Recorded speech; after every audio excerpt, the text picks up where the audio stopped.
Presidente do México anuncia acordo com Trump para pausar tarifas por um mês. E você vai ver também. Barroso defende o Supremo Tribunal Federal em meio a indiretas do Congresso.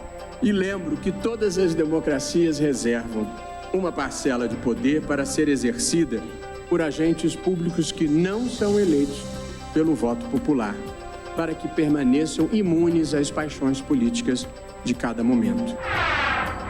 Hamas afirmou estar pronto para iniciar a segunda fase das negociações com Israel.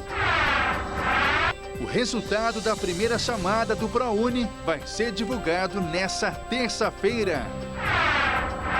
E ainda, Flamengo é campeão da Supercopa do Brasil e se aproxima do Palmeiras em ranking de títulos nacionais.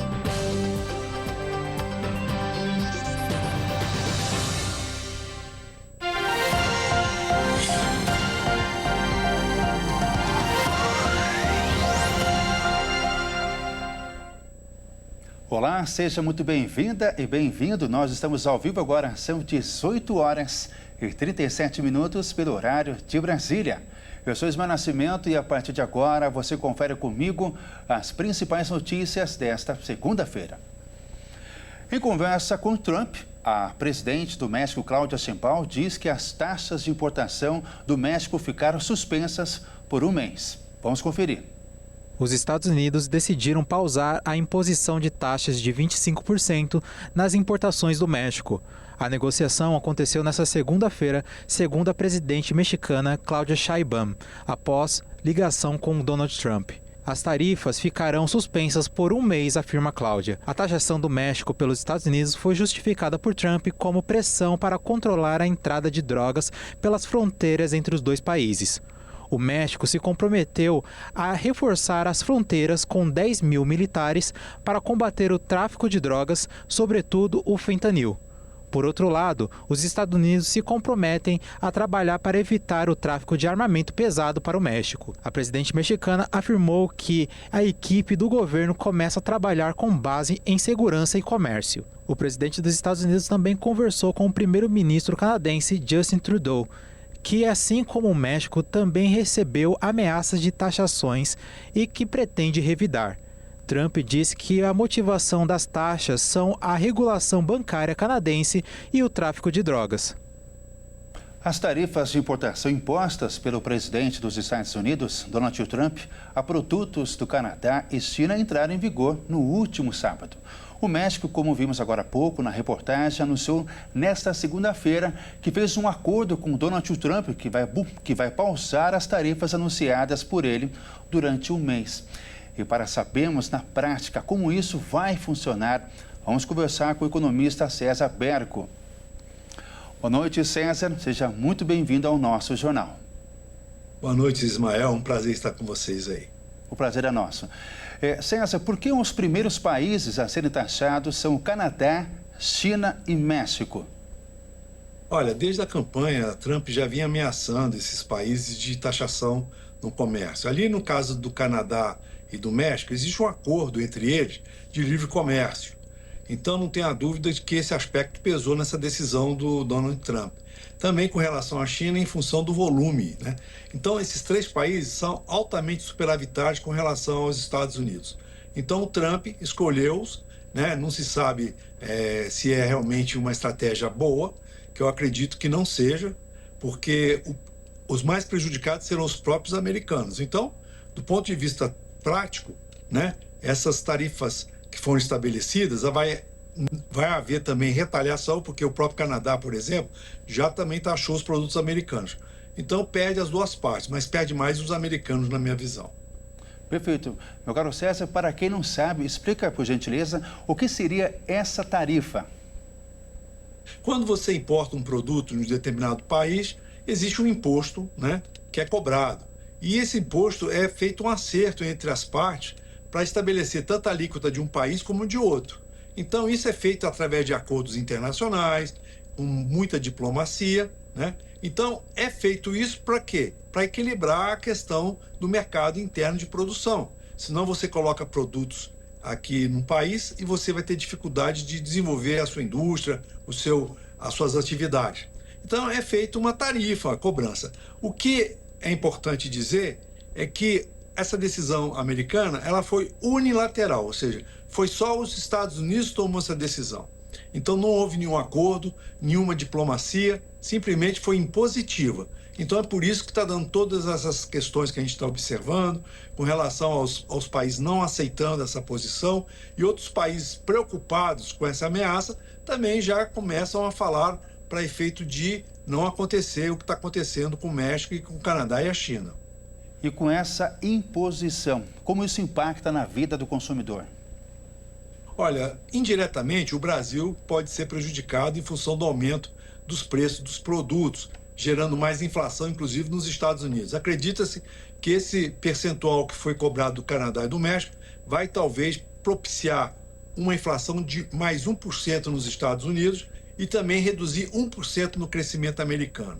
Então, do ponto de vista do consumidor, hoje afeta mais o consumidor, obviamente, dos Estados Unidos, do Canadá, do México, mas aqui no Brasil pode realmente respingar. Então, essa questão é mais inflação, aumento dos produtos nos preços e, não tenha dúvida, cria um embaraço muito grande no comércio internacional.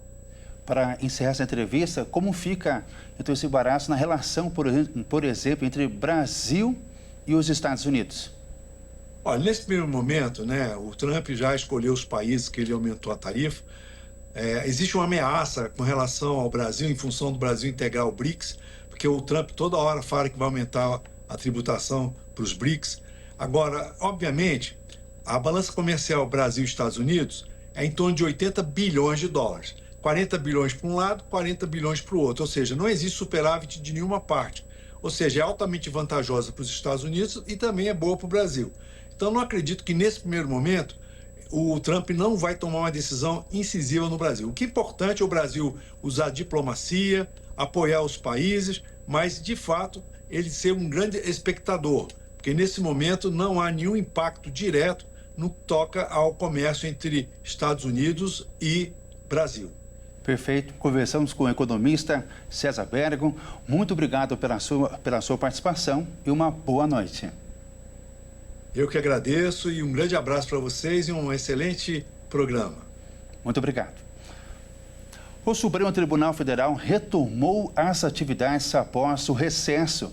E na cerimônia de abertura do ano, o ministro Luiz Roberto Barroso falou sobre a importância dos cargos públicos não eleitos pelo voto popular.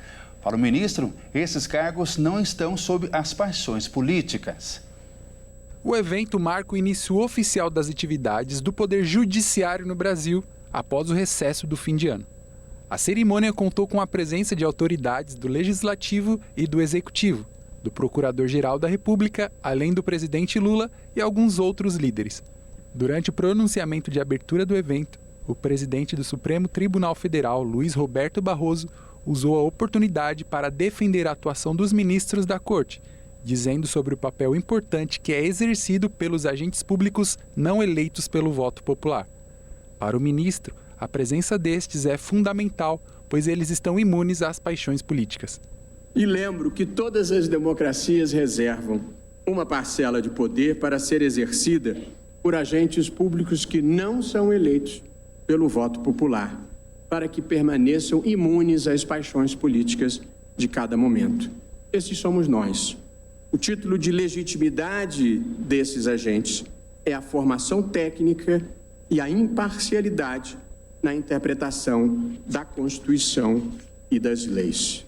O discurso do ministro entrou em coerência justamente com as falas dos novos líderes do Legislativo, o presidente da Câmara dos Deputados, Hugo Mota, e o presidente do Senado Federal e do Congresso Nacional, Davi Alcolumbre. No dia da posse de seus respectivos cargos, ambos enfatizaram a defesa da independência do Legislativo, ainda que venham a sofrer pressão partidária. A Defesa Civil de São Paulo renovou o alerta de chuvas até quarta-feira. A capital paulista entrou em estado de atenção para alagamentos. Com isso, o gabinete de crise continua os trabalhos. A Defesa Civil de São Paulo decidiu renovar o alerta para chuvas no estado até a próxima quarta-feira. A princípio, o aviso se encerraria neste domingo. Porém, por conta da previsão de continuidade dos temporais, o tempo de atuação do gabinete de crise também foi estendido.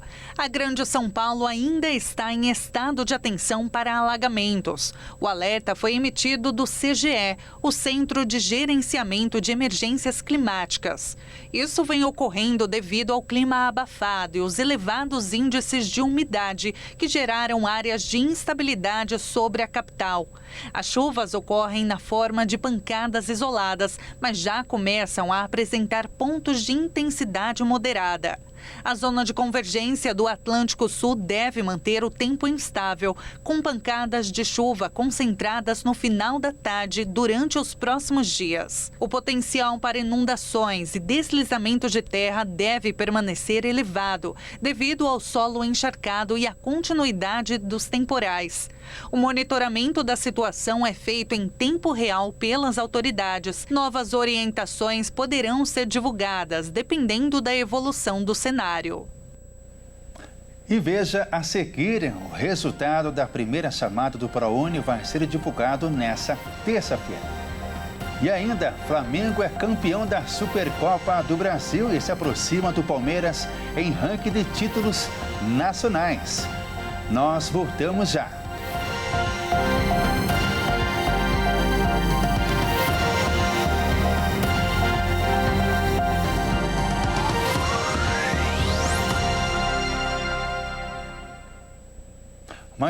Mais uma vez, seja muito bem-vindo. Nós estamos de volta e ao vivo. Agora são 18 horas e 49 minutos pelo horário de Brasília. O grupo extremista Hamas afirmou estar pronto para iniciar a segunda fase das negociações com Israel. As discussões vão focar em evitar um retorno à guerra. O Hamas está pronto para iniciar as negociações para a segunda fase do cessar-fogo com Israel na faixa de Gaza. A informação foi anunciada por 2 responsáveis do movimento palestino que falaram à AFP sob condição de anonimato. Um deles afirmou que as discussões vão ser focadas em evitar um retorno à guerra, na retirada militar de Israel de Gaza e nos critérios para as trocas entre os últimos reféns israelenses e detidos palestinos. Os termos do acordo de cessar-fogo entre Israel e o Hamas, cuja primeira fase entrou em vigor em 19 de janeiro, delimitam que as conversas indiretas para definir os detalhes da segunda fase deveriam começar nesta segunda-feira. A primeira fase, de 42 dias, envolve a libertação de 33 reféns israelenses em troca de 1.900 pessoas, na maioria palestinas, detidas nas prisões israelenses. A segunda fase deve incluir a libertação dos reféns restantes e iniciar negociações sobre um fim permanente da guerra. Em nota divulgada pela ANEEL, as contas de luz do mês de fevereiro vão estar na bandeira verde. A tarifa não terá aumento e taxas extras pelo terceiro mês consecutivo. A Agência Nacional de Energia Elétrica, a ANEEL, anuncia bandeira verde nas contas de luz no mês de fevereiro. As tarifas não vão ter aumento e nem taxas extras. Os meses de dezembro e janeiro também estavam na bandeira verde. Em nota divulgada pela ANEEL, a empresa explica que a decisão é resultado das recentes chuvas e pela boa condição dos níveis dos reservatórios. O sistema das bandeiras é utilizado desde 2015 e serve como um indicador da situação da geração de energia no país, de mês em mês. Para isso, a ANEEL considera a situação dos reservatórios das hidrelétricas. Isso porque, com pouca água disponível, é necessário usar outras fontes de energia. A empresa também observa o avanço de fontes alternativas de energia e se há a necessidade de utilizar outras mais caras, como as termoelétricas. Todos esses fatores influenciam no aumento das tarifas e a bandeira é ajustada conforme a condição da produção de energia. A ANEEL reforça que, mesmo com um bom cenário, é necessário que o cidadão continue com hábitos de consumo consciente para evitar desperdícios e contribuir para a sustentabilidade do setor elétrico. O resultado da primeira chamada do ProUni de 2025 vai ser divulgado nesta terça-feira. E os pré-aprovados devem comprovar as informações fornecidas na inscrição. O resultado da primeira chamada regular do ProUni de 2025 vai ser divulgado no dia 4 de fevereiro. Os candidatos que foram pré-selecionados devem comprovar as informações fornecidas na inscrição de forma presencial nas universidades ou online através dos sites das instituições, até o dia 17 deste mês. Para comprovação, os candidatos devem apresentar o RG, CPF, certidão de nascimento, histórico escolar, certificado de conclusão do ensino médio e o comprovante de residência e de renda. Na primeira edição do programa, 338.444 bolsas foram oferecidas em 403 cursos de 1.031 instituições privadas do país. Dessas, 2.539 são integrais e 134.905 são parciais. No caso dos candidatos que não foram aprovados na primeira chamada, ainda podem esperar pelo resultado da segunda chamada, que, de acordo com o cronograma do Ministério da Educação, está prevista para o dia 28 de fevereiro. O Flamengo foi o grande campeão da Supercopa do Brasil e chegou a 17 títulos nacionais no total e fica cada vez mais próximo do líder do ranking, Palmeiras. O Flamengo chegou ao seu terceiro título da Supercopa do Brasil após vencer o Botafogo na final por 3-1. Com esse título, chegou à sua 17ª conquista nacional e abriu ainda mais vantagem em relação ao Corinthians, terceiro colocado no ranking de mais títulos nacionais. O rubro-negro é superado apenas pelo Palmeiras, que é dono de 20 taças nacionais. Neste levantamento, é levado em conta todas as competições chanceladas pela CBF. As 4 divisões do Campeonato Brasileiro, Copa do Brasil e Supercopa do Brasil e alguns torneios extintos, como a Copa dos Campeões, Torneio dos Campeões, Taça Brasil e Torneio Roberto Gomes Pedrosa. Confira o top 10 dos maiores campeões do Brasil.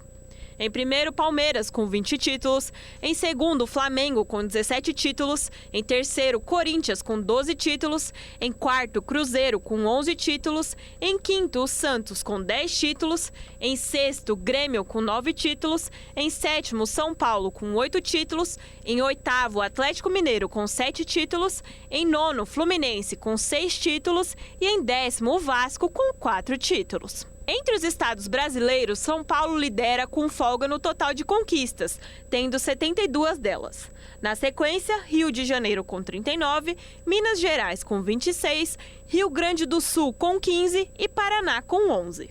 Os paulistas também se destacam pela grande diversidade de campeões. 19 clubes paulistas já conquistaram títulos nacionais. O Jornal das 18h30 termina aqui e eu retorno às 20 horas com o Jornal Toda Hora. Uma boa noite. Tchau.